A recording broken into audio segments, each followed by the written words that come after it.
WTF Nation Radio. WTF Nation Radio.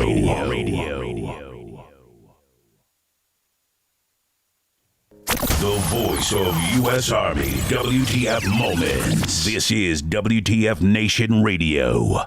Everything stated on WTF Nation Radio is to be considered the opinion of the person that stated it, and not an official representation of WTF Nation Radio or U.S. Army WTF Moments. Price does not include tax, title, or license. Some assembly required. Each item sold separately. Batteries not included. Objects in mirror are closer than they appear. If conditions persist, contact a physician. Individual results may vary. Keep out of the reach of children. Avoid prolonged exposure to direct sunlight. Keep in a cool, dark place. And please enjoy the show. Shots. Oh, yeah. I played this intro last week, and I liked it so much I'm playing it again. What's up, Branko?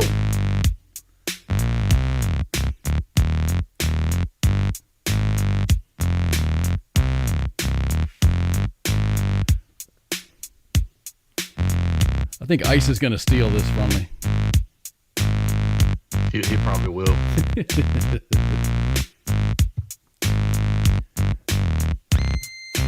All this is a it's a, let me turn this down a little bit. All that is, it's like a demonstration video on how to use a stylophone. It's just cool. Really? It just, yeah. The dude's just sitting there playing around with it.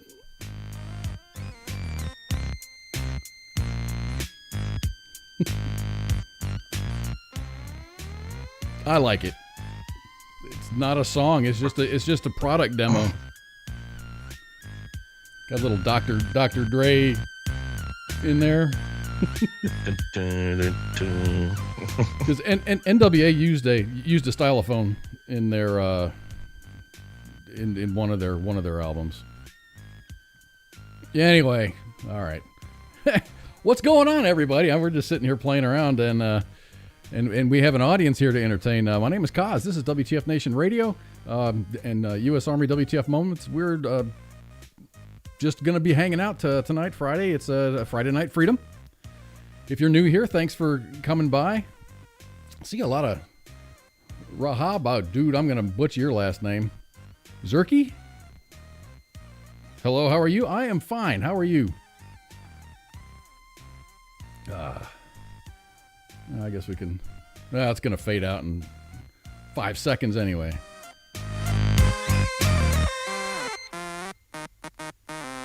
There we go. Now we can begin.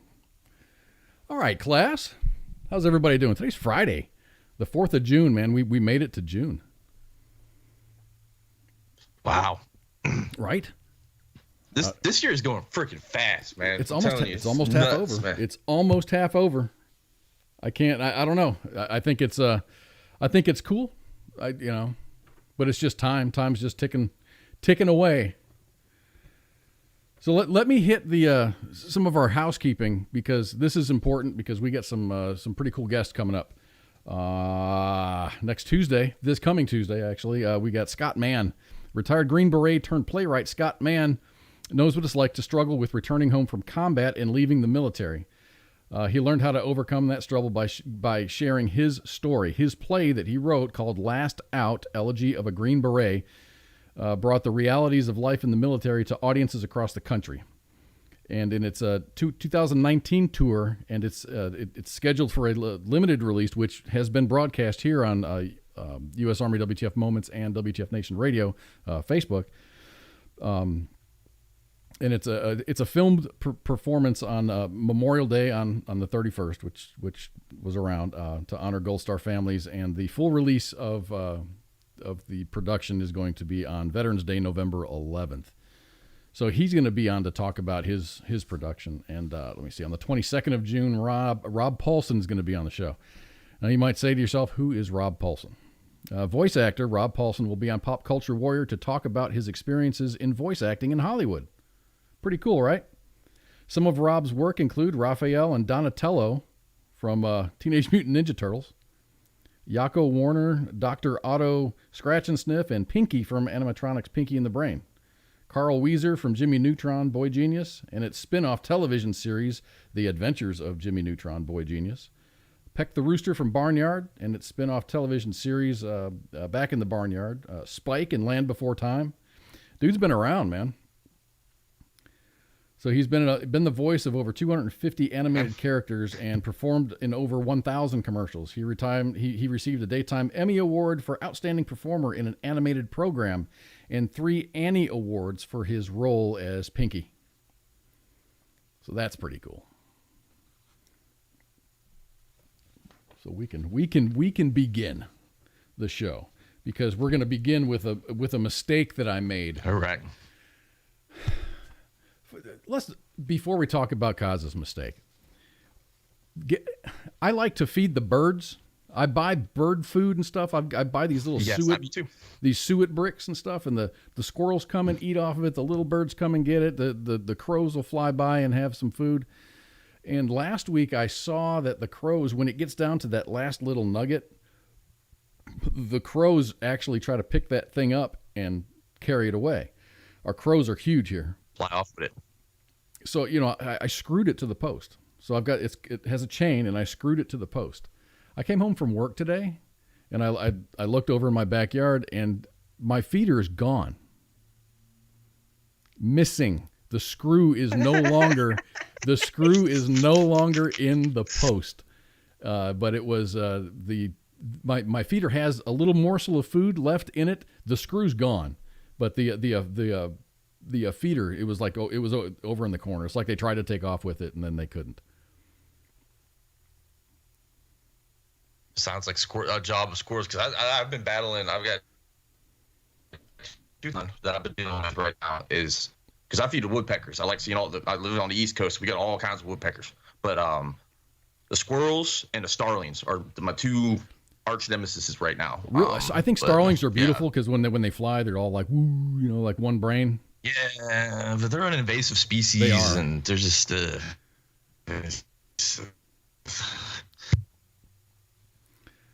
anyway, what they call that murmuration, I believe. But I like I do like feeding the birds. I like the wildlife, so I don't care who I'm feeding, just as long as the squirrels don't try to make a home in my attic. We're good. We're going to be on good terms. Had that last year, and we cut down all the trees, and now it's not a problem. See, I'd be thinking if you cut down all the trees, you'd have a problem with the squirrels trying to find a place to be. Thinking if they had, they were using the tree to get up into, because you'd sit here in the middle of the night, and you'd hear them running around in the side of the house up there. It's just like, oh please. So now they don't have the tree to get to the house. Gotcha. They're not down. I don't know. They're pretty agile, man. They have if you go on YouTube, they have this guy that makes a squirrel ninja warrior course, man. And these squirrels are smart because they learn how to do it. It's pretty cool. That dude's an NASA engineer, I think, or used to be a NASA engineer. But yeah, I've seen a lot of it. He's the same guy that did the glitter bomb. Is that the same dude? I didn't know that. Dang. Did not know same that. Same guy. Yeah, same guy. So I woke up this morning, as you can tell. And first thing I do when I get up, first thing when I do when I get up in the morning is, I'll check email just to make sure nothing important happened. Check news to look and see what the headlines are, what kind of day we're having. I check the weather. And but when I got to my news feed, the first news story was about a politician out of Washington, D.C., who said that, we're in a woke, and I hate to use that word woke, but we're in that type of an environment right now. That's wokeism. Yeah. And it was, she wanted gender equality for crash test dummies. So immediately I looked to see if this was The Onion or Babylon Bee or something like that. And it wasn't. It was like the Washington Intelligencer or something. It was a mainstream publication. So I hung my head and I'm like, here we go. So I read a bit of the story and I went, okay, this is going to bug me all day. I'm not going to write this down because I am going to remember this for the rest of the day. So I posted it on my personal Facebook. Got into a little bit of a conversation with folks that were thinking that they ought to. No, Joseph, I wish I was kidding you, but I'm not. I am not. But it's true. It's true. So here I am thinking this person is as dumb as a box of hammers. And I'm thinking that this is the dumbest thing that I've ever heard. And this, which is not true. I kind of lied to myself. This is the dumbest thing that I have ever heard. Yeah, my fear is that the whole island will become so overly populated that it will tip over and capsize. Now that if you guys don't remember, that happened in 2010. That's Representative Hank Johnson from the 4th District of Georgia talking to a Navy admiral. And he was sharing his concerns with bringing 8,000 more Marines to the island of Guam and their family. So I thought this dummy was kind of dumb. I think Hank Johnson's statement was pretty stupid, but I use him as an example of stupid things that politicians say. But if you go to his party website, he said that on purpose. I wrote down the quote. Where did I put it? Oh, no, that's not it. It was basically saying that he just used this stupid statement to draw attention to the downfalls of getting more Marines on Guam. But it was still very stupid, and the internet is forever, and that's from 2010. I searched, I put in the search bar Hank Johnson, and that's what came up. That man's been in office since like 2007. He hasn't been defeated. He runs uncontested, and he keeps on getting reelected. So he's in one of those sections where no one runs against him. He's just the only guy running. He's the only guy running. He gets some Republicans that try to run against him. But it's like he's in Atlanta. He's on the eastern half of Atlanta is what his district covers. I got you. So it's a big minority district. Kind of like what happened with Houston. What's that? Harris County. They started gerrymandering the living hell out of it. And what's her name? Old Sheila Jackson. Yeah. I think you're trying to say Sheila Jackson Lee. Yeah, you know who I'm talking about. The crazy one that wears cowboy hats, does all the crazy shit, huh? So anyway, back to this other stupid statement that crash test dummies ought to be more represented by the female persuasion. I really don't know how do I say. I don't know how to. Gender. She wants more gender equality as far as crash test dummies go. I don't know. Oh man, I need to show that video. That's a badass video.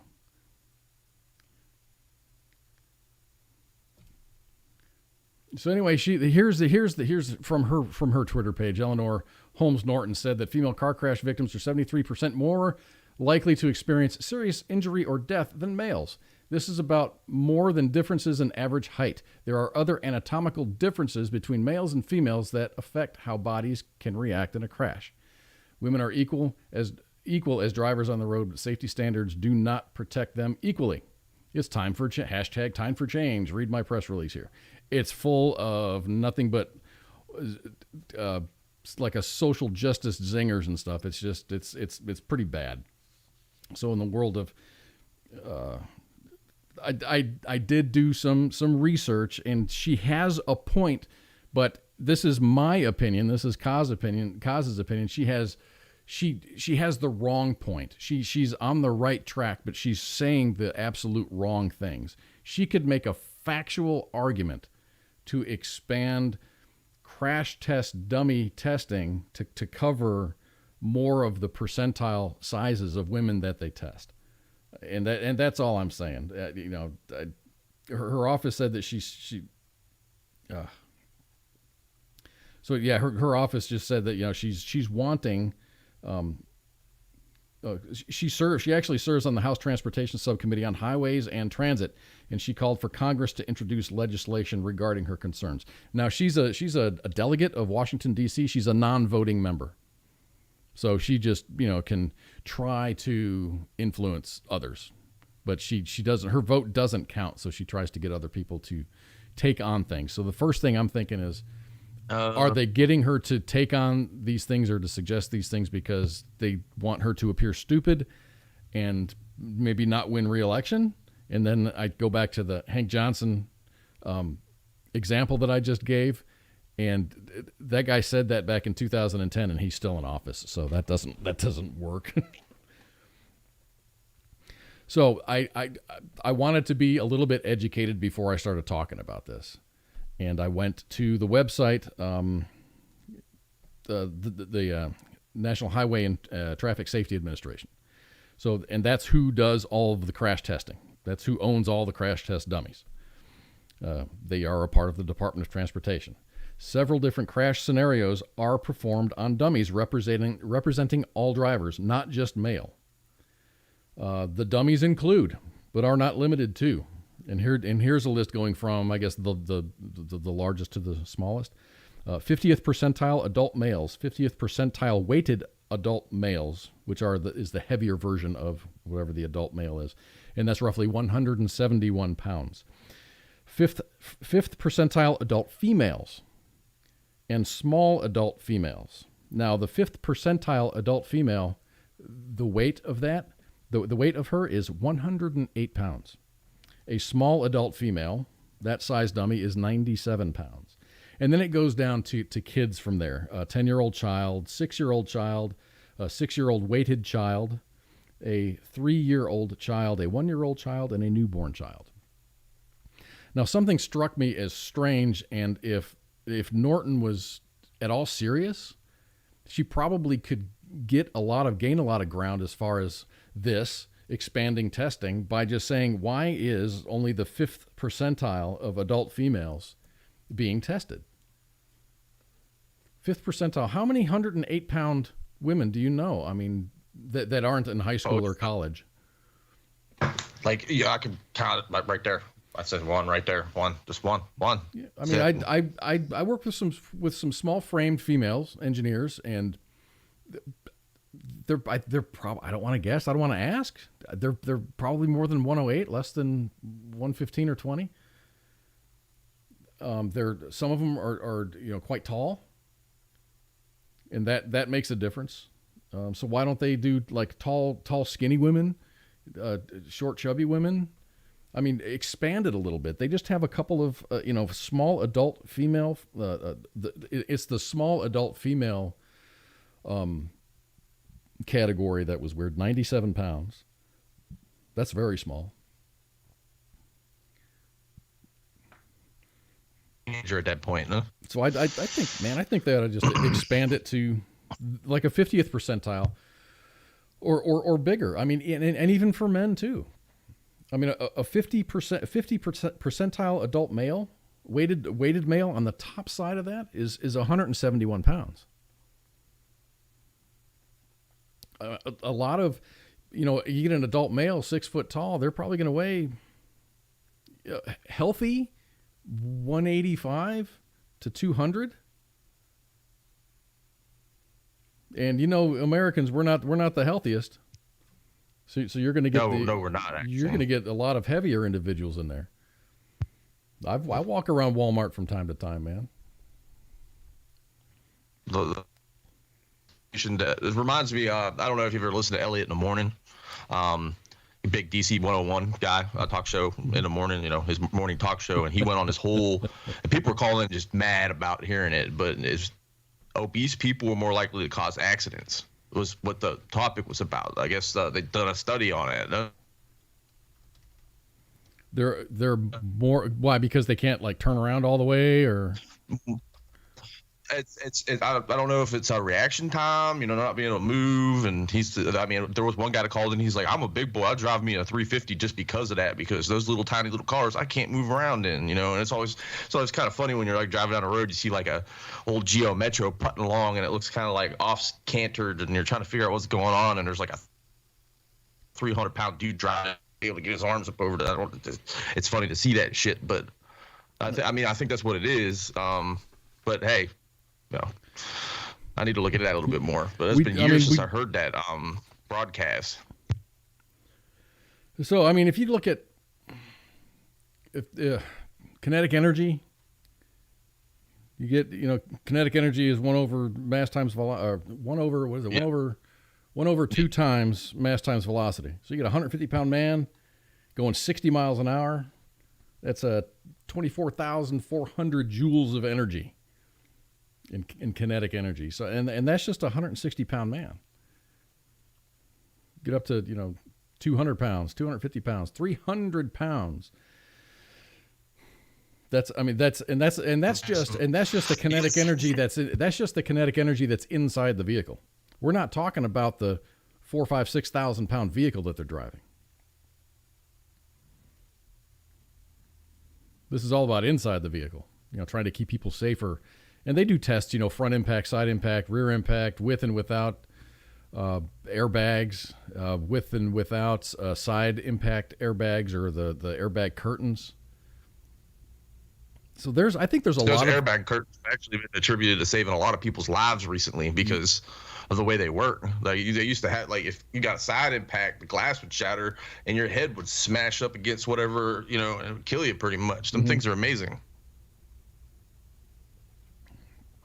Yeah, I was in an accident in 1995 and it messed me up pretty good, and my arm went through. I was a backseat passenger and my right arm went through the front passenger side window, and my head went through the windshield, or into the windshield.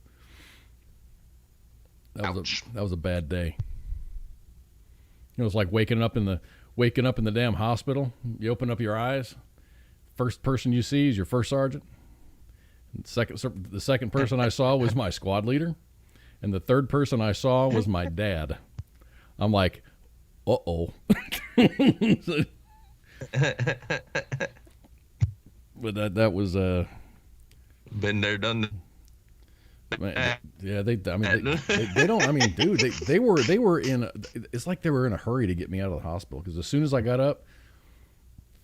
Oh, and don't, in case you're catheterized, don't get up and walk to the bathroom, because you're not going to go very far.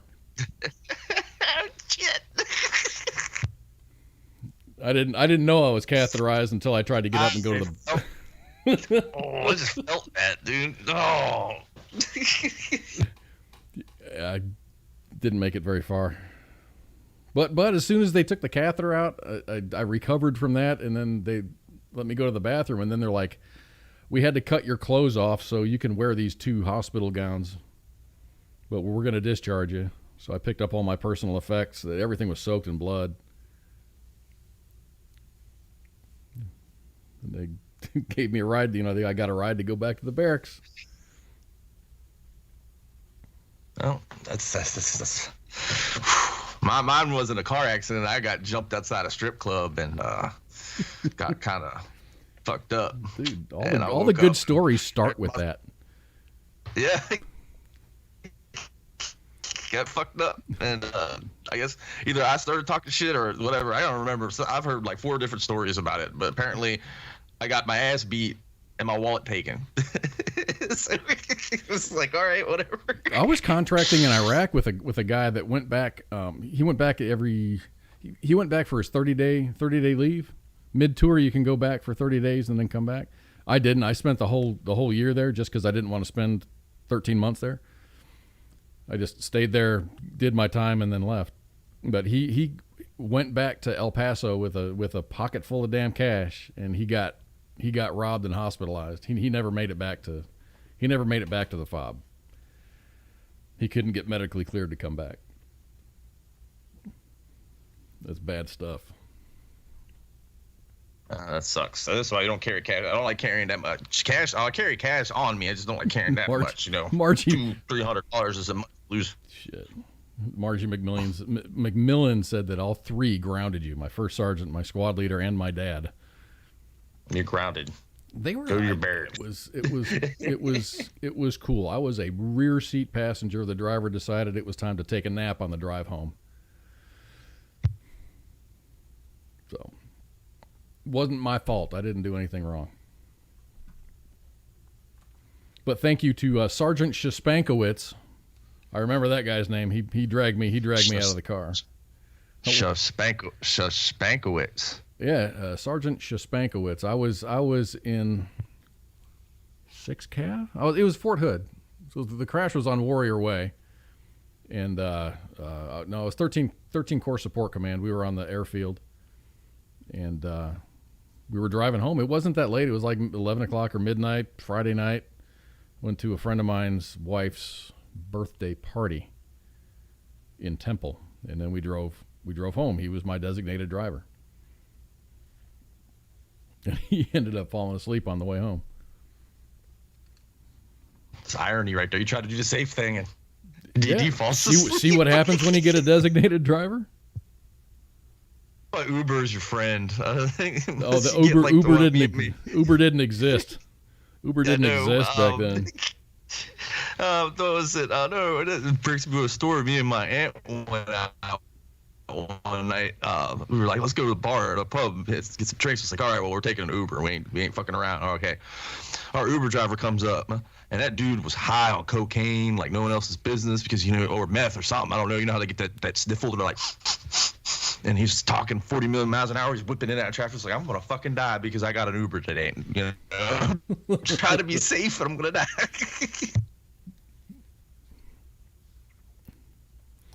Yeah. I've taken an Uber. Scared to give them a bad rating because the Uber guys know where you live.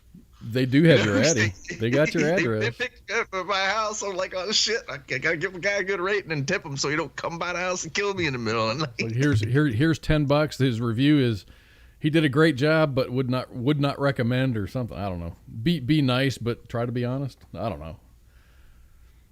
I've only taken one Uber in my life. I'm not against Uber. It's just that was my opportunity to take an Uber, so I used it. I was on a trip I was driving my daughter's car to Montana, and I was going to fly back. So I needed a ride from the airport. And I made arrangements with the blue van or whatever, and they, for like $50, they'll pick you up, they'll drop you off, they'll, they're really, really cool. But you have to share. It's a ride share thing, so you might ride by yourself, you might ride with a couple other people going to the airport at the same time. No big deal. But you're not going to be late. You don't have to pay for parking. You're going to pay $50 in parking anyway. So I ended up scheduling a one-way van trip from the airport. So I am in the airport in Bozeman, Montana, on my way to Seattle, and I get an email that says, "This is the Blue Van Company. We are no longer servicing Dallas-Fort Worth Airport. They went out of business." And they're like, you will be reimbursed for the money that we took from you. And there was like nobody to call, nobody to do anything. So I just finished my trip. I got to Dallas, downloaded the Uber app in the airport, and requested a ride home. And it was only like $50, which isn't bad. So tipped the guy $20. I didn't know what to tip. I don't even know what to tip those folks. I figured about half. It was a good price. I thought it was a good 20%. Price. I mean, if I would have taken a taxi, that would have been $100. From Dallas to Southwest Fort Worth.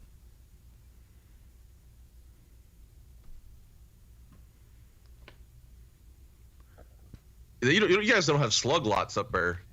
I don't know what a slug lot is, sir. It might be just a DC thing. I know it doesn't happen anymore in DC because they put the stupid toll roads in and got rid of the HOV lanes. But there's these massive commuter lots where you just drive up, park your car, and then you stand. And if someone's going to say a Pentagon or Franconia or Annandale or somewhere, jump in those, ride up here, and you just jump in the car with them right off. It's a kind of like a ride sharing thing. It was big in the DC area. A lot of guys would slug it to work or slug it around because it was easier and it's cheaper. Gas was like $5 a gallon at the time, so it was just cheap at that point. Mm-hmm.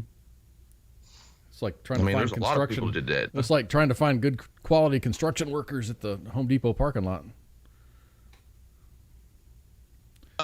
Yeah. If you're ever in need of cheap labor and reliable labor, there is a right off Prince William, On Route 1, there's a little 7-Eleven there. You'll find some good guys that stand out there all the time. Anthony Trimble says, worst situation, DUI as a 19-year-old soldier, no license, no registration for the vehicle, no insurance. Sat in the MP station from 2300 to 0500 until Top came in, and he was able to release me. Then he told me to go run to the company.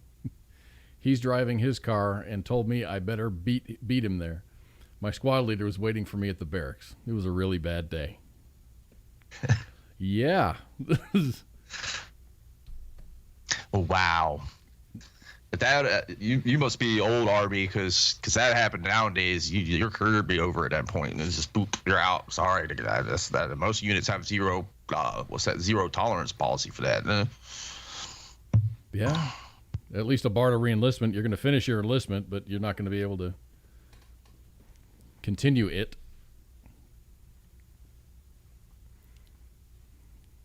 They used to make jokes about what was it, the DUI badge ribbon. All the old sergeant majors would get it. So Anthony, he follows up. He says, after how many stars they got under DUI with oak leaf cluster. So Anthony continues. He says, after my squad leader tore me up, I had to run A group PT. I will never forget that event. The situation changed my outlook on planning weekend events. That's good. That was a good thing. You learned something.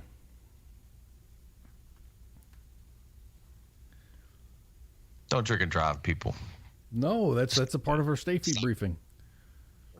Your squad leader would rather get a phone call in the middle of the night than have to deal with you the following week for disciplinary stuff.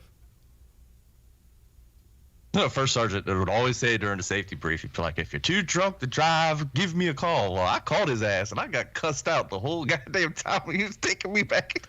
My first sergeant picked me up out of the PMO. We had, this is again at Fort Hood. We had, this is back when the Apaches first started getting fielded, and we had the Apache Training Brigade. When you drive onto the airfield, it was like that first, you go through the guard gate. Our motor pool was on the left, and that was our ASE yard was on the left, and there was a hangar on the right-hand side. That was Apache Training Brigade. So they would cycle in units from all around the Army. We had a particular unit from Fort Bragg come over, and we fucked with them. We throw in like shaving cream grenades, with like MRE bombs and grenade or in Gatorade bottles, MRE heater, water. And then you fill that fucker up with shaving cream and chunk it in there. So shaving cream, we used to use the ground red pepper. Ooh, no, we didn't want to make a chemical weapon. But anyway, we also had a water balloon slingshot, and they would be having formation at the far side of the quad, and we would launch water balloons from my quad over the building to where they were having formation, and we were fucking hammered. We were just drunk, having a good time. Next thing you know, these fucking brutes, these big fuckers came up. I don't even know how many of them they are, and just started wailing on us. So we're like, who the fuck are these guys? We're fighting back, and then someone called the MPs, arrested everybody, and the first sergeant came by. My first sergeant came by to pick us up from our unit, and then he threw us in the back. We're drunk.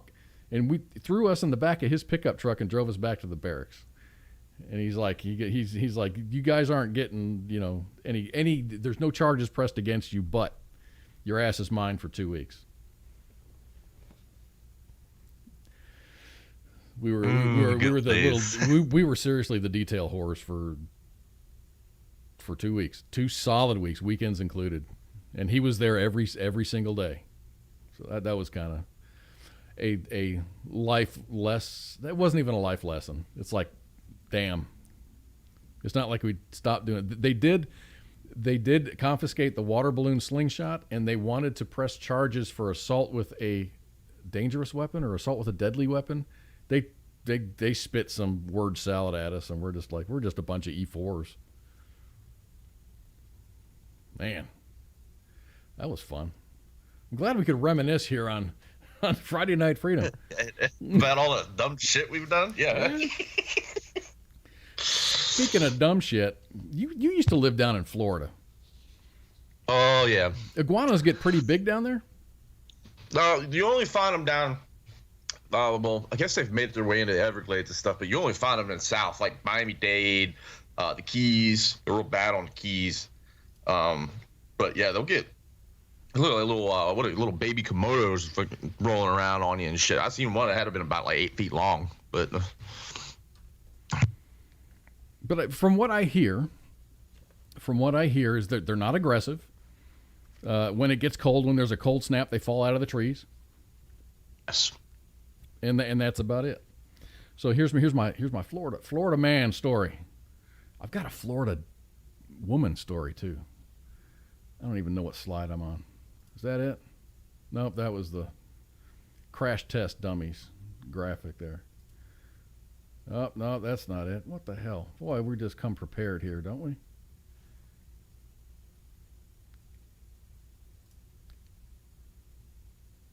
Okay, let's talk about this. Ring security, you're an IT guy. We're gonna get to the iguana story here, but you only have a couple days left to do this. I don't think it's that big of a deal, but it is.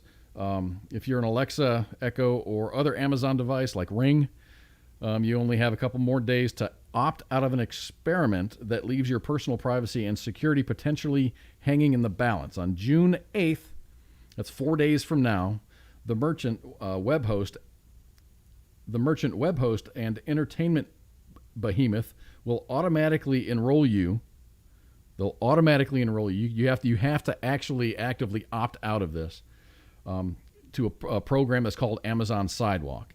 The new wireless mesh service will share a small slice of your internet bandwidth with nearby neighbors who don't have connectivity. And help you hell no. and help you to their bandwidth when you don't have a connection by default. Oh hell no. Oh hell. By default, Amazon devices including Alexa, Echo, Ring, other security cams, outdoor lights, motion sensors, and tile trackers will enroll you in the system. And since only a tiny fraction of people take the time to change their default settings, that means millions and millions of people will be co-opted into the program, whether they know anything about it or not. The Amazon webpage linked above. I don't have it linked here, but it says that this program, this sidewalk program is only available in the United States. So you just have to go to your settings, your security settings, and then you have to physically opt out of the sidewalk. Yeah, it is. I would Corey. highly suggest It is, Corey. It is like you do that. It is, Corey, like a welfare program for Wi-Fi. So that means I cannot have a Wi-Fi connection. I can go buy a Ring camera, and if my neighbors have Wi-Fi, I can use my Ring camera. Before the Ring camera, yeah. But yeah, it's not like my laptop or anything.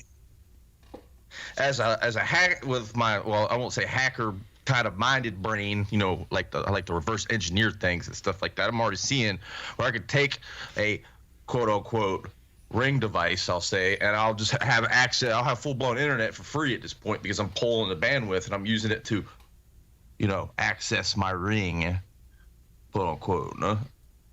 That's just freaking nuts. They're like making a pseudo secret network on top of it's not. That's to me is freaking crazy, man. And opt the hell out of that shit. Yeah, they call it the mesh network. So you have to go and go if you want. If you don't care, you don't care. That's fine. I would recommend that you go in and opt out of that. So on to Florida man. Here's our cool Florida man story. Look at this fella.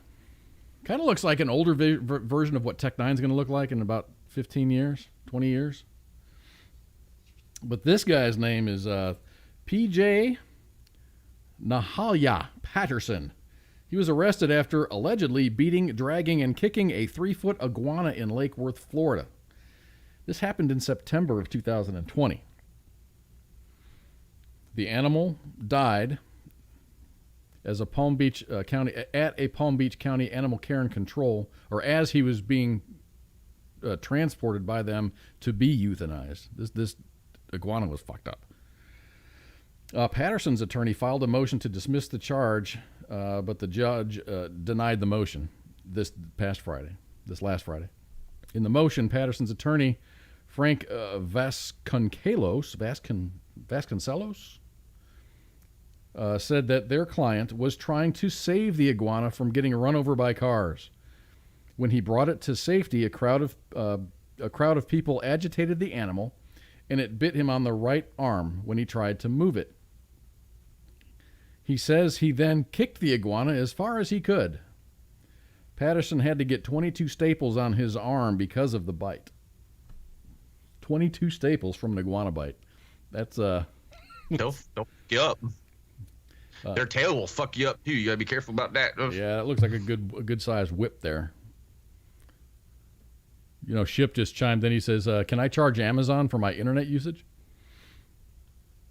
I don't know if I'm. Well, you definitely don't want to do that around here because apparently where I live, Great Spectrum Internet and local county thinks the internet speed of 100 megabits a second is the fastest thing since sliced bread. But I'm paying for something so someone can use my shit for free. Fuck that. No? So the lawyers say in this case, Patterson acted in a reasonable manner under all circumstances because the wild iguana was the first to engage with physical violence. So it was the iguana's fault. His attorneys also said that they wrote that Patterson believed that the iguana could have injected poison into him, so he overreacted.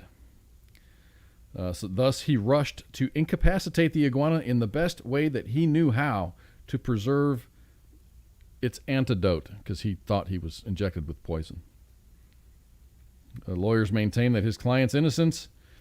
In an email to CNN, said that they will fight this case until the very end. He also added that the iguana bite left the client with permanent marks. Assistant State's Attorney Alexandra Dorman wrote in a response to the motion to dismiss that the entire episode was actually captured in a 32-minute surveillance video. She also wrote that the video shows how Patterson tormented the iguana, which was not bothering anyone and didn't pose a threat to anyone. She said that there was absolutely no provocation and no justification for the actions. According to that affidavit, Dr. Virginia Sayer of the Animal Control performed a necropsy, which found that the iguana had a lacerated liver, fractured pelvis, blood in its mouth, blood in its abdomen, and a lacerated tongue. She also wrote that the iguana's fatal injuries were also painful and terrifying. The defendant unnecessarily put himself in a position to be bit by this animal, Dorman wrote. The state's position is stand your ground does not even apply to this case because the iguana is not a human being. Patterson is due back in court on July 30th. He faces up to 5 years in prison if convicted of animal cruelty. So, just to be clear, Florida's stand your ground law states that deadly force can be used if a person, quote, reasonably believes that using or threatening to use such force is necessary to prevent imminent death or great bodily injury or harm. In this case, Patterson's attorney says that the animal was the first to engage in aggressions, so Patterson had a right to defend himself. But that only applies to humans. I don't know. Like, I'm confused about this whole thing because, I mean, there's literal YouTube videos of guys going and because they're just a nuisance animal. Iguanas are? They'll go into people's backyards with a crossbow. Oh, yeah, good. they're a nuisance. They're considered a pest. So it kind of confuses me a little bit, this whole situation. You know? I know. But we did a story a while ago about you can go and pythons, the big Burmese pythons that are in the Everglades. Pythons, yes. You get dollars for that. You have to be a licensed hunter, but it's not hard to get licensed. Yep. No, you have to be part. Trust me, when I was living down in Florida, I researched this a lot because I was very interested in it. But there's a bounty program, but there's only so many licenses for the bounty program. That's correct. That's correct. So I mean, you could go out and kill them all you want, license or whatnot, but you're not going to get the bounty unless you're a licensed bounty you license for it. But and it's like I think it's like $50 a snake, but then after so many feet, it's another additional like $25 per foot or something like that. Them Burmese pythons get massive. I still maintain pictures. They had guys that it was like a team, and they were 5 wide, and this snake was much longer than those 5 guys standing like at arm's length, double arm interval. The snake was longer than that. That's huge, dude. Here you might run into about a 6-foot rattlesnake at its worst. Our grass snakes are probably, I don't know, they're probably 18 inches at the biggest. So I don't know, man. So use a diamondback, like a king, the big old rattlers. I think it's the biggest thing you got down there. Not here in Fort Worth. You don't. Oh, you ain't got the big. Oh, well, that's still considered somewhat East Texas, ain't it? We're north central. Okay, yeah, all right. Yeah, I know some of them snakes get pretty big, but you got rattlers, pygmy rattlers, all that crazy stuff out there. Florida got all that crazy stuff. I think that's probably Ship's domain down there on the Mexican border. They got them around here. Heck, a guy killed a rattlesnake I didn't even know there's rattlesnakes. Tell you the truth, I thought they were on the East Coast near the coastline. I thought they were extinct, except down in Florida and in Georgia. So I'm like, I heard there was rattlesnakes. I was like, what? You see, made my head hurt a little bit. You see what Corey said? He goes, "Oh, Tubuku, pure Alabama black snake. Name that movie." Pure. That's Full Metal Jacket. Full Metal Jacket. Recommended, mandatory, not even recommended. That's mandatory movie watching right there.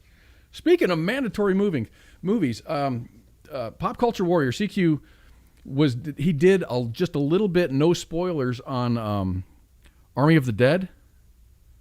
Have you seen that on Netflix? Yes.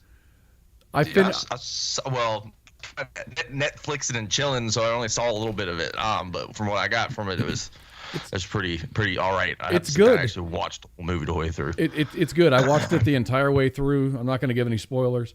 Definitely worth watching. I don't like zombie movies very much because they're all like eat brains and whatever. It just seems stupid. This actually had a plot and a storyline behind it. What's that guy's name? Bautista? David Bautista? Is that his name? David Bautista? Yeah, Dave Bautista, yeah, the wrestler. He played, what's his name? I should know this right off the top of my head. Drax and Guardians of the Galaxy. He's been in a lot of movies lately. That was the first movie I saw him in was Guardians of the Galaxy. But yeah, dude. He produced his own movie just recently. I think it was on Netflix. I can't remember the name of it. My Spy? He's a CIA agent or a spy of some sort, and he's watching this girl, and she's like smarter than he is. I haven't watched it. Oh no, that was I didn't see that one. I think Total Geek. It was in Boston or something like that, and it's like Civil War breaks out there in Boston, and the whole city's just they're trying to get out of the city pretty much. That's a big dude it's too. It's pretty man. crazy, but the way it's a pretty crazy movie. But the way it ended, I'm just gonna say I don't want to spoil it. No? Yeah, but Army of the Dead. If you see that coming across your timeline on Netflix, give it a click. I recommend it. It's good. It's good. It's a good story. It leaves a little bit of room for a part 2. Part 2, yeah. Yeah, it's good. It's got good music in it, good art, good acting for a zombie movie, even by the zombies. It's really, these are agile zombies, man. And it's the music is good, the acting is good. What else? The special effects are really, really good. Yeah, and the whole kind of premise behind it too is kind of good. And, Yeah, the premise of the premise of it is what it starts as kind of like Ocean's like a 11 kind of thing, an extract. I don't want to really get into it because zombie apocalypse. Basically, the zombie apocalypse happens. there's a big wall built around Las Vegas, and that's where the zombies are. They can't get out, and there is an Asian financier of an operation to go and retrieve millions and billions of dollars from a vault in the basement of one of the casino hotels. And Batista and he is given a bunch of money to get a crew and go and do it. And that's the premise of the movie. And it gets better from the premise of the movie. It's good. It's good. So if we do a Florida... No, I would highly recommend watching it. So since we did a Florida man story, we have to do a Florida woman story just to keep everything equal, right? Those are the rules. This is kind of a sad Florida woman story. I really feel bad about this lady. But she came to Texas.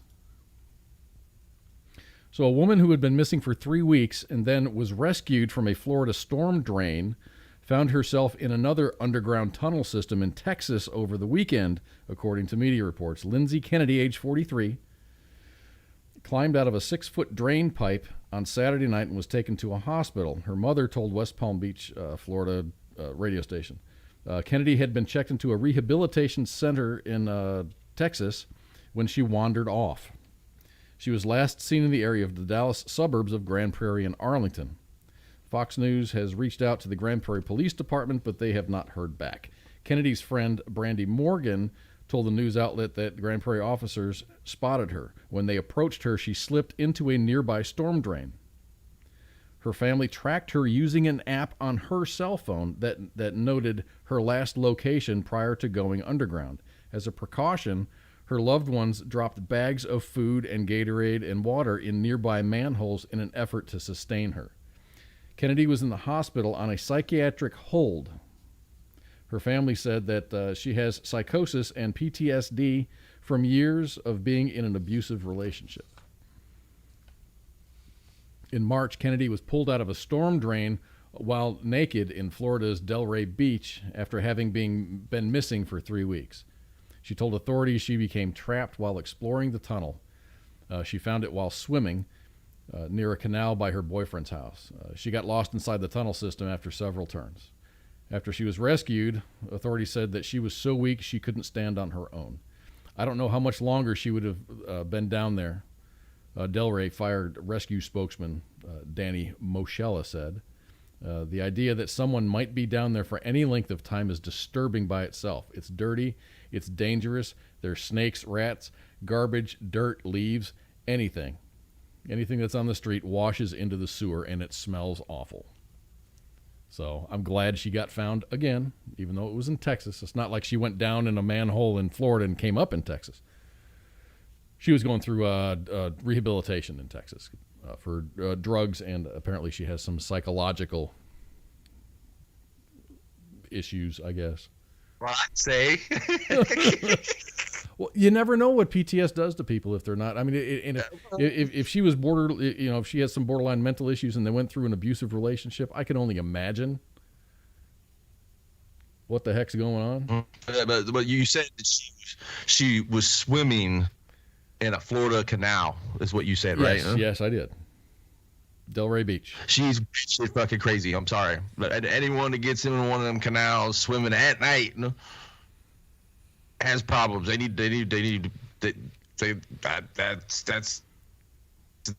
man. I'm sorry for her. I'm glad she's safe. But if you were dumb enough to get into a damn canal at night in Florida, man, she's lucky she doesn't get ate.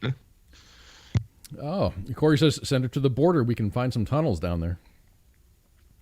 Yeah, she likes looking through tunnels. Yeah, that's a good idea.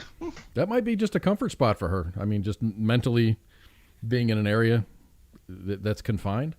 God, I know people that just hate confined spaces. I got my boss. He won't work on his own car because he can't climb underneath it. He can't get underneath it because it's just too confining for him. He has a shoulder issue. He was in the Navy. He has an old Navy injury.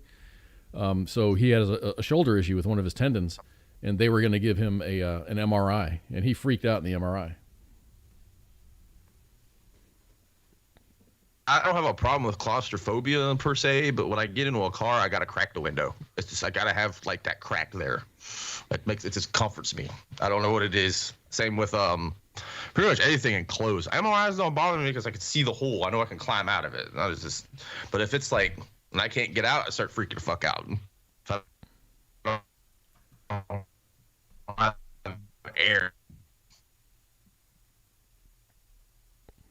Or it's just not the silence of being inside of a car. Well, look at that. Well, I mean, yeah. It's like it's top of the hour. Apparently. I didn't even get through all my stories for the top of the hour. So what do we have to start up? This is where I might get zucked. Is in the top of the next. We're going to talk about size matters. We're going to talk about let me see, a Customs Border Protection helicopter that was chased by a drone, and then we're going to get into the potential zuckedness right after this short break. We're listening to some Derek Jones and some Another Round. So we'll be back in just a couple of minutes. Stick with us. We'll be back in a little bit. WTF Nation Radio. WTF Nation Radio. WTF Nation Radio. Here, you better hide your baby oil. You better hide that big ass forehead. Surprise, motherfucker.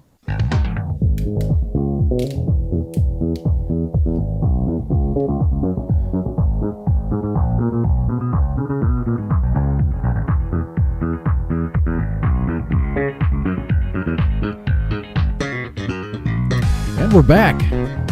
Hour number 2 of Friday Night Freedoms. My name is Kaz. That's Pookie up there. If you could have seen what I saw, he was like dancing and shit. It was pretty good. I love this intro music. This is Davey504. He's he's a YouTube bass player.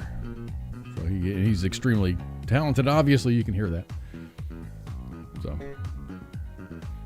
I think some of his music is just makes really cool intros and. I used to play bass a lot, man. You did? I never got it. I mean, until I got the old Vikings disease started kicking in and can't play no more. So you can just play like one. You can be like a one-string bassist, dude. Or learn how to play with your other hand. That's a lot harder than what people. That's what she said. So I'm rolling the dice here as far as the slides that I've got. I think we left off there. Size matters. Size matters. Does size matter? Size matters. I think I know where you're going with this. It's not what everyone's thinking, but I think I know where you're going with this. I think I might have read something the other day about this. Consumers are paying more for a growing range of household staples in ways that don't show up on receipts. Thinner rolls, lighter bags, smaller cans, as companies look to offset rising labor and material costs without scaring off their customers. It's a form of retail camouflage known as shrinkflation. I studied this when I was in school. I've got a minor in economics, and we covered this. I was more into the technical stuff, and my economics was just something to attach to my degree, so I'm more employable apparently. We studied it for a little bit. Basically, what it does is you shrink the size of the package. So a 16-ounce box of crackers mysteriously becomes a 12-ounce box of crackers, and it's sold for the same price. So it's been this has been happening for years. Oh yeah. I read an article about this, and I was like, well, that's been going on since. I mean, I like to use the Big Mac as an example. Everyone thinks it's a conspiracy theory, and I think I'm crazy. But he is from the 80s till now. The Big Mac has shrunk exponentially, and no one believes me on that. So it's just. When I used to work at McDonald's, that was my first. It wasn't my first job. My first job was construction. But then when I couldn't do that during the school year, I worked at McDonald's, and they were extremely flexible as far as work schedule. I used to, you could make your own lunch. You have to pay for your own lunch at that time. This is back in the 80s. But I used to make Big Macs with the quarter-pound meat. Oh, so you made a big boys at that point. Big Mac. Do you know that there was a quarter-pound Hardee's? My gosh, this is another little gem out of economics class that shows how stupid Americans are. They don't read into the, they don't read the fine print, or they don't pay attention. I think it was a battle between like a Hardee's third-pound burger and the McDonald's quarter-pound burger. The way that McDonald's marketed the quarter-pound burger, people thought that the quarter-pound was bigger than the third-pound. You get more. Yeah, third-pound is. Yeah. Do the math. Quarter-pound is 0.25. A third-pound is 0.33. Because most Americans, when you start throwing fractions at them, like I'm one of them. My brain hurts a little bit, but I gotta stop and pull out a measuring stick in my brain, and I'm like, oh, I got it. That's how I figure fractions out. But yeah, Hardee's spent millions and millions of dollars trying to market against McDonald's quarter pounder with cheese, and they lost because Americans thought a quarter pounder burger was bigger than a third pound burger. That's nuts, and that's completely off the subject. So paper roll towels, I noticed, have gotten way smaller during this pandemic. They've shrunk. Even the Scott's. I like my Scott's toilet paper. The big roll. Those seem smaller now, and I'm just like, what's going on here? Excuse me. Wow, that snuck up on me. They have. Let me see. I do Brawny. Brawny has what the heck was it? It was 60 sheets. No, they had 120 sheet rolls, but now they have like 60 or 80 sheet rolls, but they sell them for the same price as the 120 sheet rolls. The sheets are getting smaller. As far as and I'm going to use, this is ISIS term shit. This is ISIS term shit tickets. It makes me laugh every time I hear it. I had never heard that. Yeah, I'd never heard that until he said that. Shit ticket. You're in the army too. It kind of blows my mind. We used to call it all the time. I get shit tickets. But the shit tickets are getting. If you want to get confused by math, look at toilet paper math. The next time you're out buying toilet paper, look at the Charmin rolls. And it says 24 rolls equals 64. Or I'm just throwing out numbers there. Look at all of them. 12 rolls equals 24. 18 rolls equals 62 or something. It just has weird combinations. It's pseudo math. It's what I like to call it, because I look at it, I'm like, you try to sit there and do the math on it, like 12. What is a standard roll? There are no standard rolls. I don't think there's any standard rolls anymore. I don't think so. All I do is when I go there to buy my shit tickets, I'll look at, and Walmart's really good for this because they say, this is how much it costs. And to the left of that, it says, this is how much it is per roll, or how much something is per ounce or per serving. Like I'll go and get a coffee. I have a Keurig coffee maker, and I'll buy a 44 pack of coffee, and it'll say, this is $1.56 per. Go for it. Now you're froze. Freeze. My internet's acting up again. Yeah. You're unfroze. You're good. No.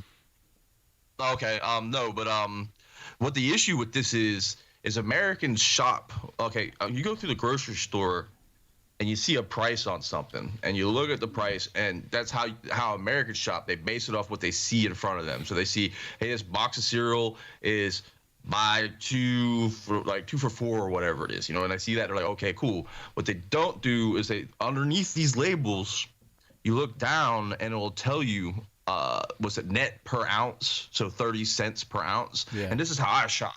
It saves me a lot of money by doing it. I'll compare the items by you might want to buy a little bigger box because you're paying 10 cents less for it at that point. No? You gotta do the net. I mean, unless you're just like straight up broke and you're just like, I need a pack of ramen or some crap. But look at that net per ounce or net per, let's say, an ounce or unit or however they do it. But look at that little thing that it'll click something in your head. You'll understand how the shit works. Consumers check the price every time that they buy, but they don't typically check the net weight or the size of the packaging. When the price of raw materials like coffee beans or paper pulp goes up, manufacturers are faced with a choice. Do we raise the price knowing that consumers will see it and gamble about it, or do we give them a little bit less and accomplish the same thing? Often it's easier to do the latter. Such cutbacks, economists say, typically coincide with economic downturns, which shoppers tend to be more mindful of cost. The latest round of downsizing comes as Wall Street is on high alert for signs of sustained inflation. Today's jobs report did not do the administration any favors. Fucking Biden and his folks have been just going, oh, this is great recovery. He's had 2 quarters of horrible jobs reports. Pull a picture up on my phone. I don't know if I'll be able to show it to you on the. I don't have you on the camera. It'll even show up on the camera. Well, no, I don't know if you'll be able to see it. Well, never mind. It was a post. I took a screenshot of it. It was a post from the White House, right? And this is on Facebook. It says, thanks to the American Rescue Plan, our economy is on the move again. And I guess they went to some source, OECD. They have a lot of data on countries, like a lot of the bigger, like I guess United Nations countries that actually report these things. Yeah. But he's claiming that there is a 6.9% growth. This chart with no relative to what growth. But then I went on to the actual OECD website, and it says the projected growth, American growth rate right now. I don't know what the hell they were trying to get across on people with that. What was that number that you threw out there? You kind of glitched a little bit. Oh, it's down 3.6%. Yeah, it's like it's negative. It's negative. Yeah, it was nuts. And I was like, and I even posted on that post. I was like, well, according to whoever you source, that's not the fact. I don't know what 3% growth came out. I don't know. I'm not seeing it. So but, is negative graphs out there and source stuff? And is negative growth negative growth still growth? I guess. I mean, if you look at it, we were in the way they word this is why I love. I tell everyone to read this book. It's called How to Lie with Statistics. It's an older book from like the 50s or something like that. No one wants to read it because Bill Gates said, "Oh, we got to read this." This is, no. There's a reason why he read it and he understands it because he's like a billionaire. But it's the graph. All it says is projected growth under the current presidency, and then it's. As of December 2020, it was at 3.2, and now in June 2021, it's at 6. December 2020, we were in the middle of the pandemic. We had the lowest job numbers. The government was locked down, so it's easy to say, hey, there was growth there, even though there wasn't growth. But, yeah, you open 1 or 2 states. I mean, and we opened probably 2/3, maybe 2/3 of the states at about the same time. So you should see lots and lots of job growth, and there's a lot to crow about that, but it should be expected. It's not because of, it's in spite of. It's growth in spite of. And that's my opinion. Tillamook. Have you ever had Tillamook ice cream? No, I haven't. Tillamook is a creamery in Oregon. Reduced its ice cream containers from 56 ounces to 48 ounces earlier this year to offset rising costs. Tillamook County Creamery Association, a farmer-owned cooperative in Oregon, reduced its family-sized containers, bringing it on par with its competitors. The price remained the same, so you're paying $6 for less product. Potato chips shrunk. Lori, you got a great point. Coke can shrink too. She says hi, Pookie. I saw that. I waved at her. No. I don't know if you noticed. No, you're not on the camera. I got my Coke cans up on the. I just realized I'm not on the. Hey, I'm waving at you. Even though hold on a second. Hold on a second. Hold on a second. Okay, wave at Lori. Wave at Lori.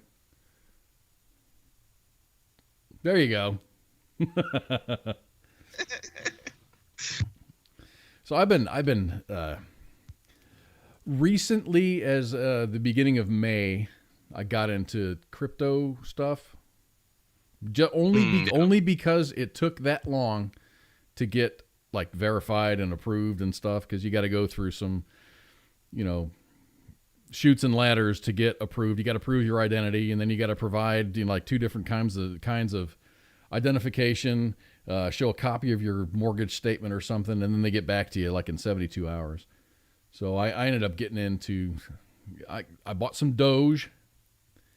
And then later on, I'm like, okay, this Shiba Inu thing is gonna catch fire here, hopefully.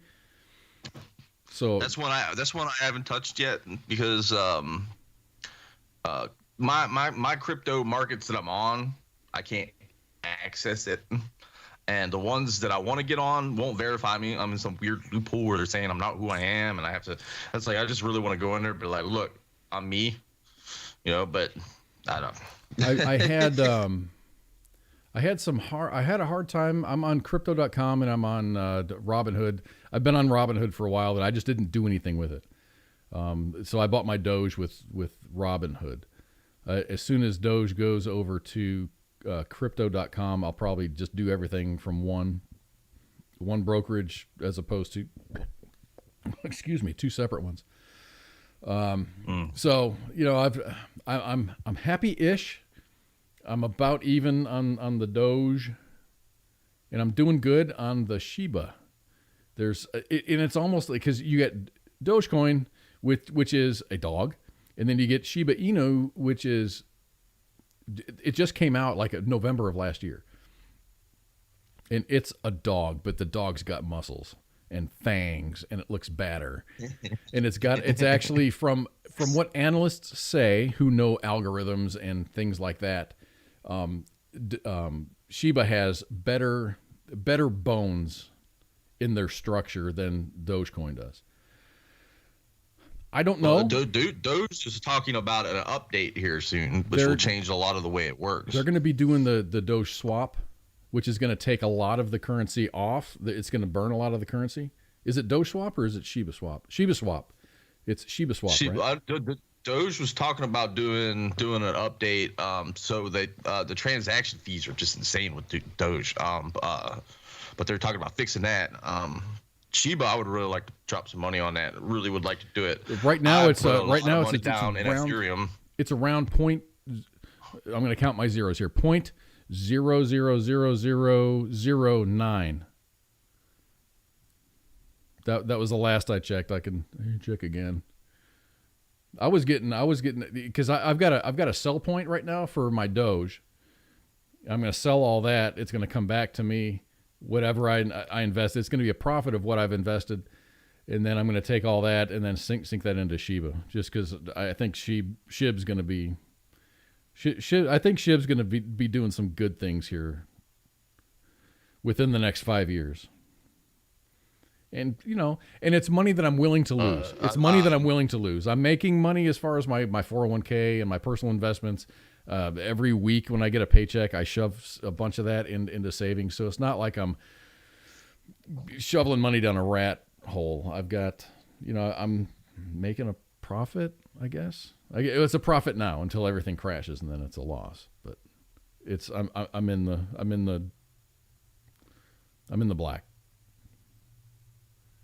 Trust me, I'm hurting pretty bad ever since that little bubble pop. But I blame China on that. China sucks, dude. But I don't. I'm investing a lot into Ethereum right now because Ethereum 2's coming out, and when Ethereum 2, I put and on Coinbase they let you what's it called how was it hold? It's like a post stock hold kind of thing where it's like a CD pretty much. They give you 6% on it, my Ethereum, and then once Ethereum 2 comes out, it'll switch over. Yeah, I've got. I'm doing the stake. I'm doing staking on my Shiba. So I've got 100 million Shiba coins, and you stake it. That means you can't touch it. And I did it for 90 days. So after 90 days, I get 4%. So that's good. That's the best way to do it. And I don't think Shiba's going to go anywhere reasonably for the next few years. I think it'll go somewhere at some time. It's not going to go anywhere anytime soon. So I'm burning 100 million Shiba coins just by taking it off the market where I can't trade it. So, but they're going to give me extra money. So, they're going to give me 3 or 4% for that, for just hanging out for 90 days. And as soon as I sell my Doge, I'm going to just immediately invest that into Shiba, which is another 300 million, depending on the price. Shiba's at 0.00000091 right now, and then Doge is 38 cents, 38.7 cents right now. If it goes up to 50 cents, I'm out from one brokerage. I'm just going to take it out and put it in another brokerage. So it's fun. I don't have a lot of money invested into it. I have more of a stake in Shiba, in the SHIB coin, only because if it reaches 1 penny, one penny, I've got $1 million. Yeah, there you go. So. Yeah, but don't be that guy that did that with the dudes. He sold out when I think it hit like 6 or something like that. And he's like, he made a couple $1 million off of it. It was insane. But if he would have held on to it where it's at now, it would have been right now. Would have been he'd have been about $40 million because it's 38 cents or so a coin right now. And if he made, that's the last I checked. I actually, you started talking stocks. Instead of looking at my portfolio real quick. Carnival's the one I made a lot of money on. What's Carnival? Oh, is that another coin? Carnival Cruise Lines. No, Carnival Cruise Lines. Oh gosh, yeah. Bought when the pandemic had hit them, where they were shut down and their stocks tanked. We've got another listener who said at the beginning of this, when the lumber prices first started to creep up, he's like, "Hey man, lumber's creeping up. It might be time to buy into lumber companies." So he went and bought low, and he's riding pretty good right now. So where are we going at here? Yeah, this is our little crypto news update. Check this out though. You gotta get that sound bit. Oh, I do. I've got a breaking news soundbite, but it's kind of annoying. So, my soundboard's annoying, so I don't play with it. Check this out, and this was in the UK. An illegal Bitcoin mine has been found by police in the UK. Now I'm thinking, how is it illegal to mine anything? We're still in power. They were looking. They thought it was a cannabis grow house. The mine, located in an industrial unit on the outskirts of an English city of Birmingham, was stealing thousands of pounds worth of electricity from the main. That was their downfall. Police searched the unit in Sandwell on May 18th on the back of intelligence that led them to believe that it was used as a cannabis farm. Many people were visiting the unit at various points of the day, adding that there were numerous wiring and ventilation ducts visible. A police drone also detected a lot of heat coming from the building. All of the telltale signs of a grow house. Dude, it was a bunch of servers in a room, and they were stealing electricity. These are all the classic signs of a cannabis farm, police said. However, officers found a bank of about 100 computers and 0 cannabis upon entering the building. It's certainly not what we were expecting, said one of the inspectors. They were confused as hell. Yeah, it had all the hallmarks of a cannabis cultivation setup, and I believe it is the second such crypto mine that we've ever encountered. Bitcoin miners use purpose-built computers to solve complex mathematical equations that effectively enable a Bitcoin transaction to go through. The miners are rewarded for their efforts in the digital currency. Okay, so this is basically a script or maybe an algorithm that someone writes to analyze the market, or does it actually physically handle transactions? Do you know? I have no idea. Yeah, I used to mine, actually. It was kind of like a side hobby of mine. I got into it. It's like, oh, this is cool. But then my power bill started hitting, I was like, yeah, I got to stop this. But That much, really? You're just acting as kind of the teller, the bank teller per new crypto, because, the bank can't open. I mean, anyone can open a ledger pretty much and look at these transactions. But each miner is helping the transactions go across. That's why every time you do a wallet transaction, you lose a small percentage of your coins that you send for a fee to go to the miner. Eventually, when a coin gets cracked, I think with a Bitcoin, with Bitcoin, when a coin cracks, you make 25 coins off of it. Don't quote me on that. I can't remember. It's been a while. They might have changed the way things worked. I know like Litecoin, I think is 10 or 15. Doge is something crazy like 40. But I mean, all they're doing, and that's what these guys are essentially doing. Without these guys, though, the currency is pretty much useless at that point.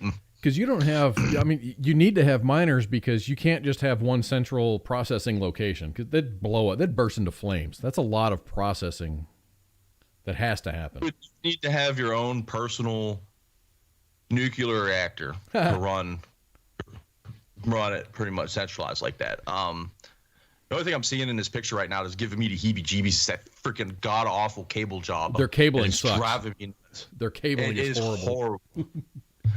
I'm sorry. I had to get that off my chest. I was seeing it. It's making me cringe. There's a cringe factor to that. It's driving me insane. I'm going to share a picture with you after the broadcast. I'll put it in the team room or something. And you're going to just go.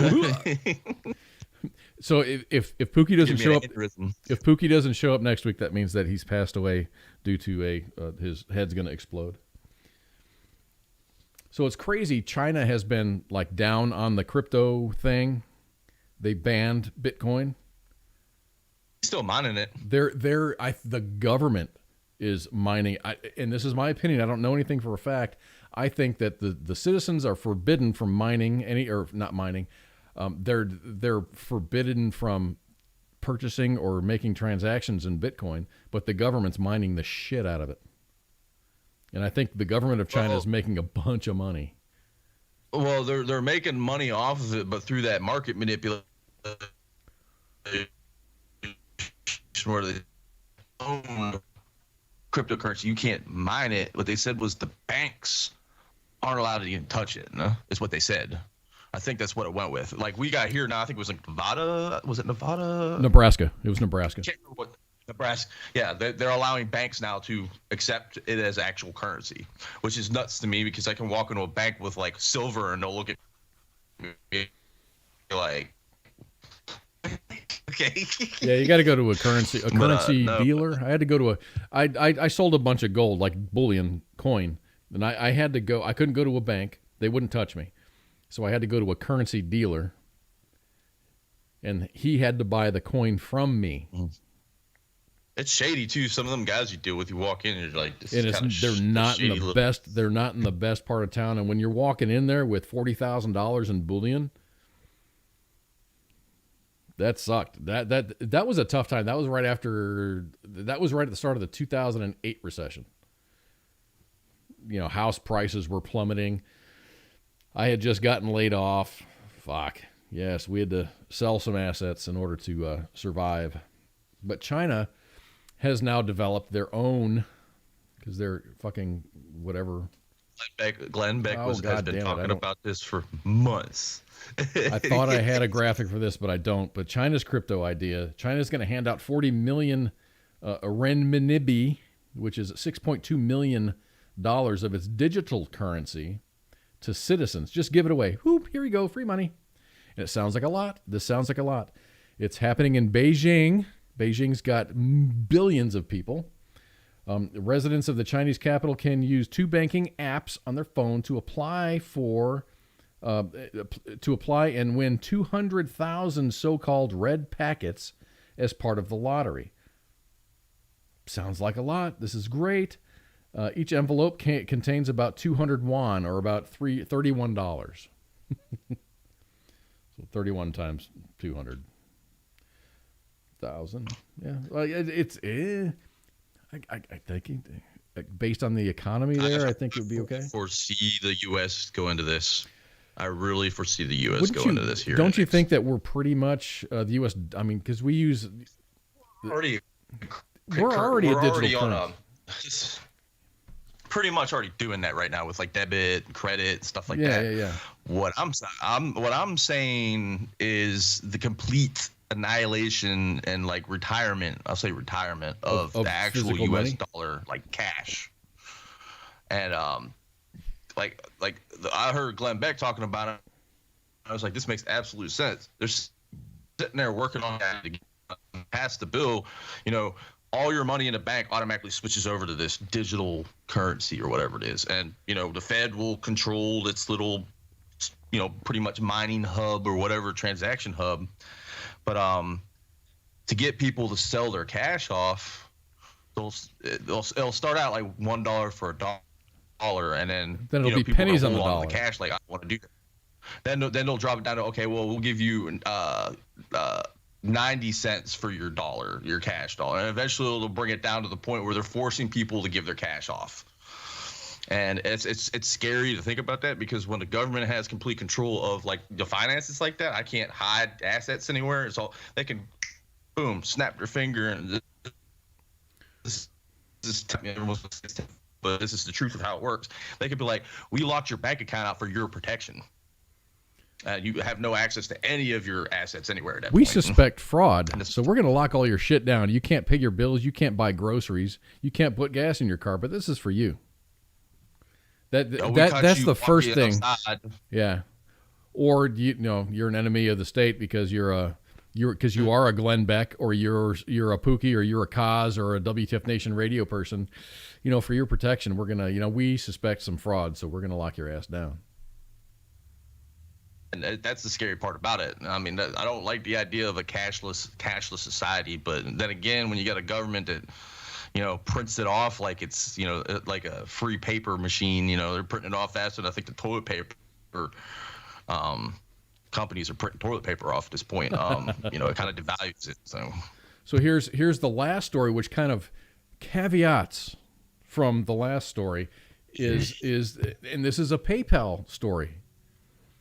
Larry Brandt, who is a longtime supporter of internet freedom, used his nearly 20-year-old PayPal account to pay to put his money where his mouth is. His primary use of his payment system was to fund servers to run Tor nodes, routing internet traffic in order to safeguard privacy to avoid country-level censorship. Now, Brandt's PayPal account has been shut down, leaving many questions unanswered and showing how financial censorship can hurt the cause of internet freedom around the world. Brandt first discovered his PayPal account was restricted in March of 2021. Brandt reported to EFF, which is EFF. Do you know who they are? EFF. Oh gosh. Electronic Financial Corporation. Financial Commission or something. Financial freedom. Financial freedom. I'm going to find this out because I've got the definition right here. Electronic Frontier Foundation. The Electronic Frontier Foundation. I think I want to say they're based in Africa or something like that. For years, EFF, the Electronic Frontier Foundation, has been documenting instances of financial censorship in which payment intermediaries and financial institutions shutter accounts and refuse to process payments for people and organizations that haven't been charged with any crime. Brandt shared months of his PayPal transactions with the EFF legal team, and they reviewed his transactions in depth. We found no evidence of wrongdoing at all that would warrant shutting down his account, and we communicated our concerns to PayPal. So basically, the dude has his money in PayPal, and he pays for things out of his PayPal account. PayPal says, nah, we don't like the way you're spending your money, so we're just going to turn off the spigot. That is about 18 different forms of fucked up. Yeah. It's messed up, but we've been dealing, I'll say just people, denizens of the internet have actually been dealing with this for a lot longer than it wasn't just PayPal doing it. You had I've seen many instances of like TikTok, YouTube, Facebook. They don't like you. They'll lock your funds out for your creation, pretty much. I mean, like big name banks that have credit cards are refusing payment for people that buy ammunition or gun parts, or that send support money to political action committees that they don't agree with. Or if someone who happened to take part in that little uprising on January 6th in Washington, they're cutting them off from their fundages. Yeah, that's the right back to the whole full circle, back to the whole digital currency. When it's going to get crazy if it keeps going away. It's going. These big tech companies they can do whatever they want to. There's no repercussion to it anymore. So a lot of inquiries were submitted to PayPal, and there has been no response. PayPal never responded to any of Brandt's emails, and he went through the conflict resolution thing. They have an online resolution center, but I never had a dialogue with anyone there. The PayPal terms of service reference the resolution center as an option, but asserts that PayPal has, quote, no obligation to disclose details to its users. EFF is calling on PayPal to do better by its customers, and that starts with embracing the Santa Clara principles. Specifically, we are calling them on to do these there's three things. There's three items here. This is completely reasonable. There's nothing out of the ordinary here. Publish a transparency report. A transparency report will indicate how many accounts PayPal is shutting down in response to government requests, and we'd urge them to additionally indicate how many accounts that they shut down for other reasons, including terms of service violations, as well as how many suspicious activity reports they file. Other online financial services, including most recently Coinbase transactions, have already begun publishing transparency reports. And there's no reason that PayPal can't do the same. I tried to sign up with Coinbase, and I couldn't because my bank wouldn't deal with them. That's crazy. I had no problems. Well, I was signed up on Coinbase back before they went they went public. I've been with them since about 2015, 16 time frame. My first couple transactions with Crypto.com got flagged for fraud, but once I got in touch with the bank and physically talked to a person saying, no, this is me doing this thing, because I'll get a fraud alert. It'll say, hey, if you want this to go through, press, this code 11000. So I'd send back 11000. They're like, okay, thank you for getting back to us. And then the charge would go through. But then the next charge, it would get flagged. And the next charge would get flagged. So I'm like, how the fuck do I have to do this every time? So number two of the demands or the requests by the EFF is to provide meaningful notice to users if PayPal is choosing to shut down someone's account.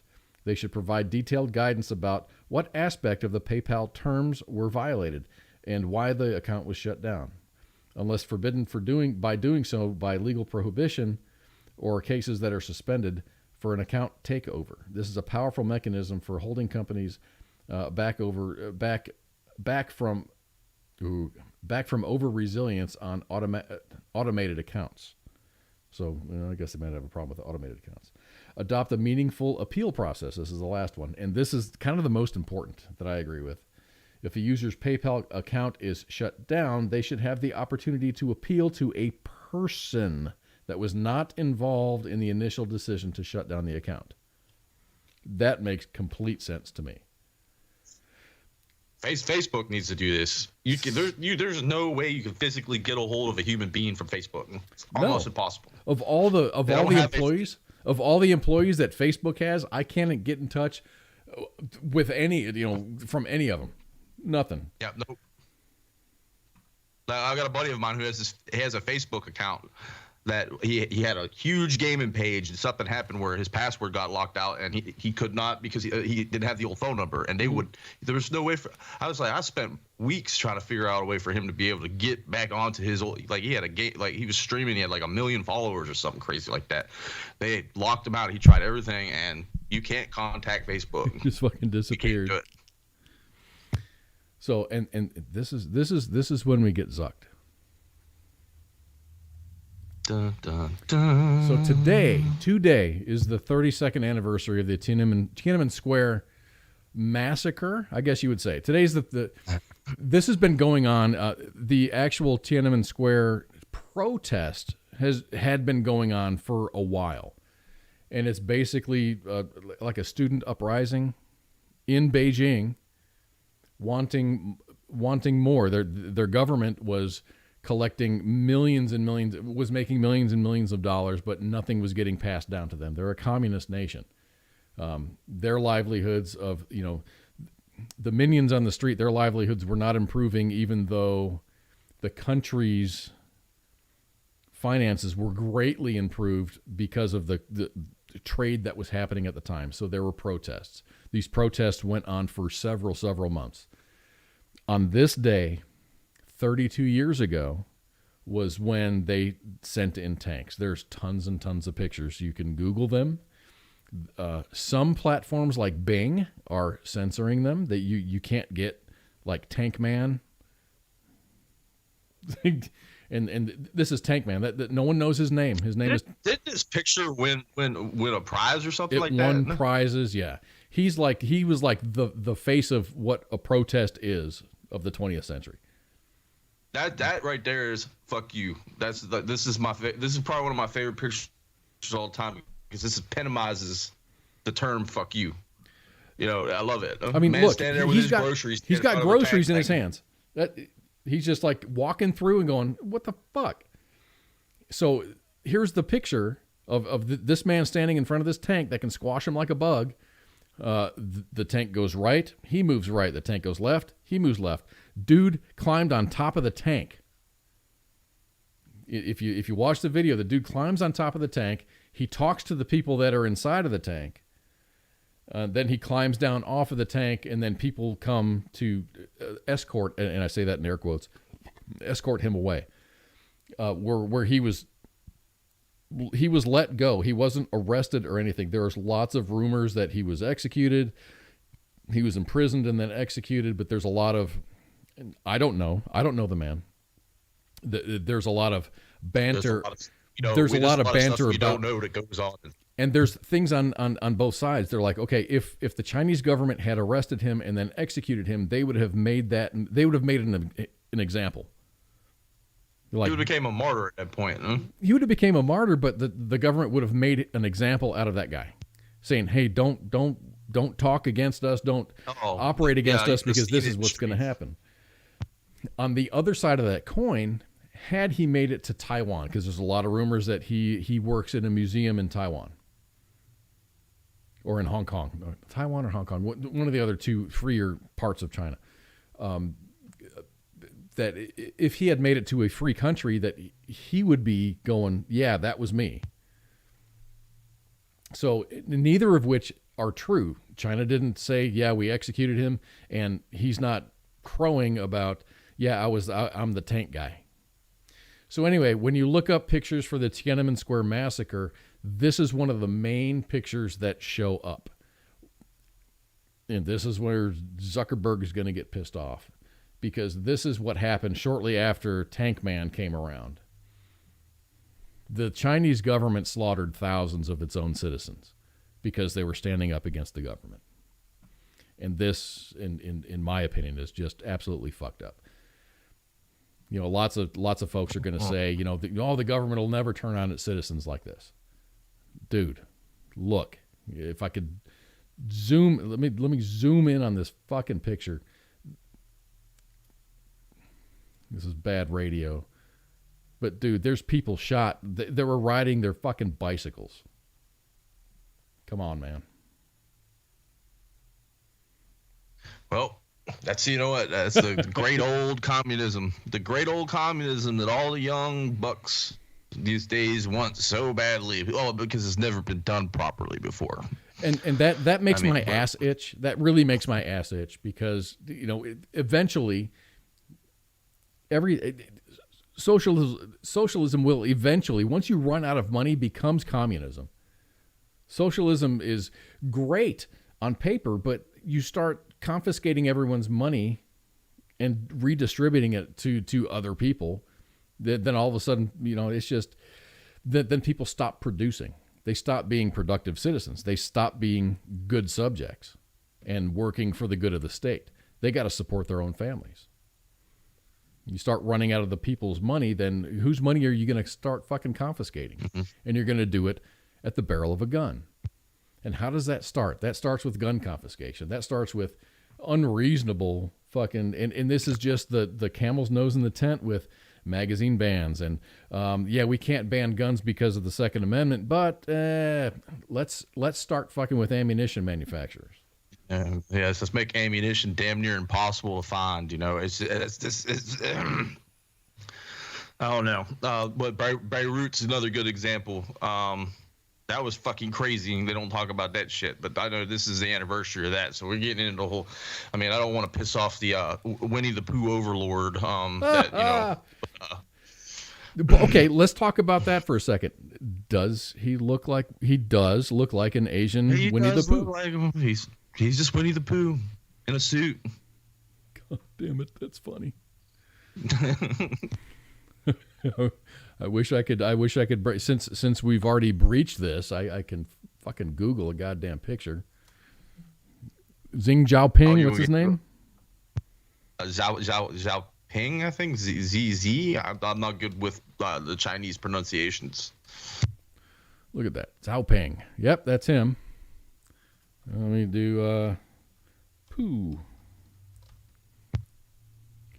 Search images. All right. The bigger joke about that is, okay, this is, I try to explain this to people a lot, and this is what's happening with our media, especially on a lot of these quote unquote platforms, as you say, that China owns a lot of shit in the United States. They own a lot of our debt. Movie theaters. They own a lot of the media.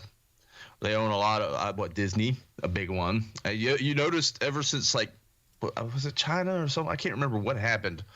There was this big acquisition that happened. I think it was a couple of years back. That all of a sudden, like, wokeism started becoming a real big thing. I like this one with the wokeism crap. But it started hitting real hard, and it started. What's the name of that at the colleges? And they started banning them at colleges, but it became a real big thing in a lot of these big colleges. There you go. Looks like Winnie the Pooh in a suit. I can't remember the name of it now. It was the Chinese. You should know this. It was like they were teaching language in colleges, Chinese language in colleges, but they were also like indoctrinating these kids into this like communist crap. No, I hadn't heard of that. It doesn't surprise me. Well, Trump mentioned it, and then the media flipped out about it for about like 5 minutes, but then they hushed up when they realized, crap, this is really happening. Kind of like what Dr. Fauci. Trump was saying about the old Wuhan virus, and then Fauci's like, no, this is definitely not a human-made thing, or no, this is definitely a human-made thing. This is a disease. And then all of a sudden, the emails come out, and Fauci's he's a piece of shit. He chose profit over people, and that's just fucked up. He's not the only person to do that, but on this scale, that's fucked up. Oh, Confucius Institutes. Confucius That's what it is. Institutes, okay. Look into them. They're a little crazy. But they infiltrated. I'll say infiltrated. Just started popping up in a lot of the colleges. Like, I don't think Harvard, don't quote me on it, but it was some of the bigger colleges started having them in there, and it was just crazy. You start reading about like the indoctrination and learning, and it was kind of like a way to implant a lot of these engineer spies spies in the engineering that were mentioned for a little bit. I I've got the list. Senators had a spy work for. Oh God, what was his name? Was it Pete Buttigieg? No, he was the presidential candidate who was. Did he have a Chinese hooker girlfriend? Who was that one? I don't know. I think forget. Was it Buttigieg? Pete Buttigieg? I think he was. No, he was gay. Oh, Buttigieg is gay. I don't know. I really don't know, and I don't want to say any misinformation. Besides, I have to urinate. Oh, let's get to that time, yeah. Yeah, it is about that time. I'll save this article for the Confucius thing and send it to you here after the show. I'll send you my wire picture, and you send me the Confucius link. Give me a... Okay. It's an even trade. Everybody, thank you very much for hanging out. This is Kaz and Pookie. We've got shows here four nights a week. Friday Night Freedom, that's tonight. On Monday, we have the Monday edition with Ice and Flash. Tuesday is Pop Culture Warrior with CQ and Radar. And Thursday is Sergeant's Time with Ice and Spanky. And then we're right back here to Friday. Four shows a week. That's good. We're doing good. Got any parting words? I don't have anything. I accidentally deleted my... Don't do anything stupid. Don't do anything stupid. You know, I took last week off. I had I've been working a boatload of overtime. So I worked Monday of last week, but I took Tuesday, Wednesday, Thursday, Friday, and then of course Saturday, Sunday is a weekend, and then Monday was Memorial Day. So I had 7 days of time off, and I only had to take 3 days of vacation, and I enjoyed it so much. I think I'm going to do the same thing for the July 4th weekend. Only this time, rather than work on the house, I think I might fly out to Montana to see my girls, or go to where my parents live and hang out with them for a little bit. But yeah, that was good time off. It's important to take time off. Too much work is good for the pocketbook, but bad for the soul. Yeah, you'll burn yourself out. Yeah. Very quickly. All right, everybody. Thank you very much for hanging out with us. My name is Kaz, and that up there is Pookie and all of his sexiness. And we're gonna get out of here, man. Thanks for hanging out, and we'll see you on Monday. Bye. This is WTF Nation Radio. Wear a condom? We're in Fayetteville. No one gets STDs here. The voice of U.S. Army, WTF Moments. This is WTF Nation Radio. Is it necessary for me to drink? Radio. WTF Nation Radio.